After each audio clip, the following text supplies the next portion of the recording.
Você lembra dos últimos ministros da Justiça aqui do Brasil?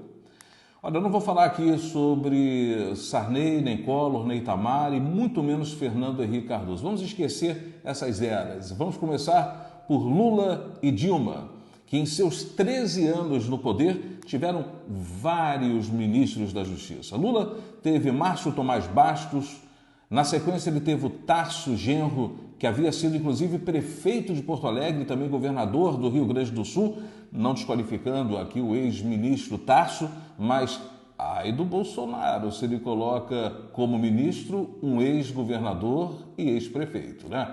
Aliás, Tarso Genro depois ele saiu do ministério para concorrer novamente ao cargo de governador do Rio Grande do Sul. Aí, Lula colocou no seu lugar o Luiz Paulo Barreto, até Dilma virar presidenta. Aí, com ela, entrou o petista José Eduardo Cardoso e ninguém nunca criticou a amizade de José Eduardo com Lula, Dilma e não sei se com os filhos do Lula. Afinal, eles eram bons garotos, honestos e nunca se envolveram com a política para não atrapalhar o papai Lula lá na presidência. Diferentemente dos filhos do Bolsonaro, que são meninos muito maus e vão para o trabalho todo dia para assistir Netflix, jogar War e brincar de gabinete do ódio. Ou como diria o Moro, Office of Hate. Mas o pior é que essa porra toda acontece dentro do palácio. Mesmo tendo empresários milionários por trás. Porém, empresários que são mão de vaca e que não alugam nem uma salinha em Nova York ou uma lan house no Complexo do Alemão. Ainda sobre Luiz Eduardo Cardoso, que aliás, dessa vez sem ironia, tem uma eloquência, uma narrativa e acho que uma inteligência também que eu admiro profundamente, mas deixando a minha tietagem de lado, Cardoso deixou de ser ministro da Justiça para defender a ex-presidenta Dilma dentro do processo de impeachment. Lembra disso? Que absurdo, Batman.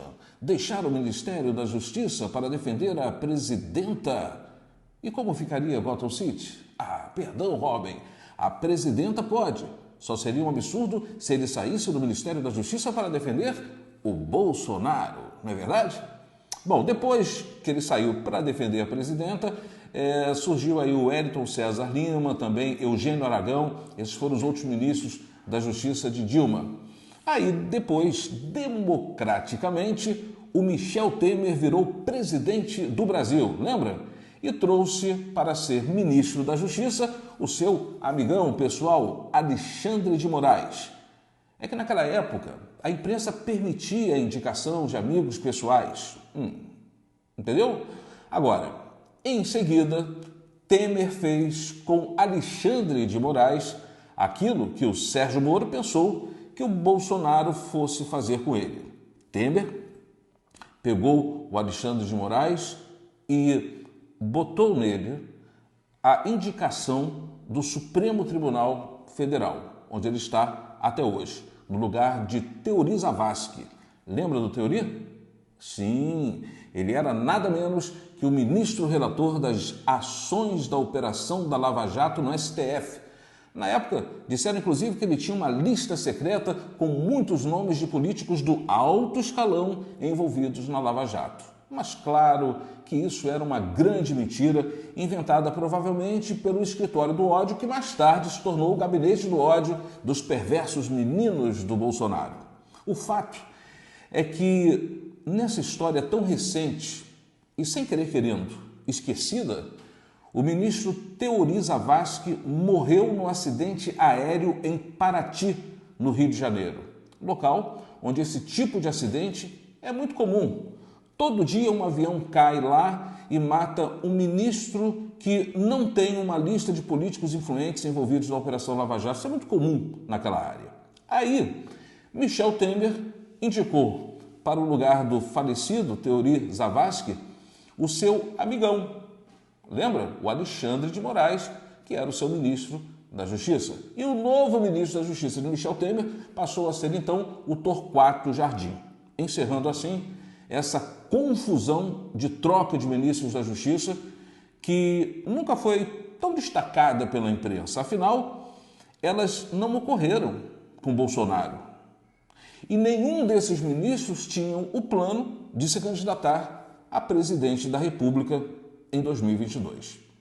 Eu espero que você tenha entendido e, compartilhando esse vídeo com outras pessoas, você pode ajudar a essas outras pessoas a entenderem a sacanagem que estão fazendo com Bolsonaro, sua família e aqueles que, igualmente a mim, os elegeram para seus respectivos cargos.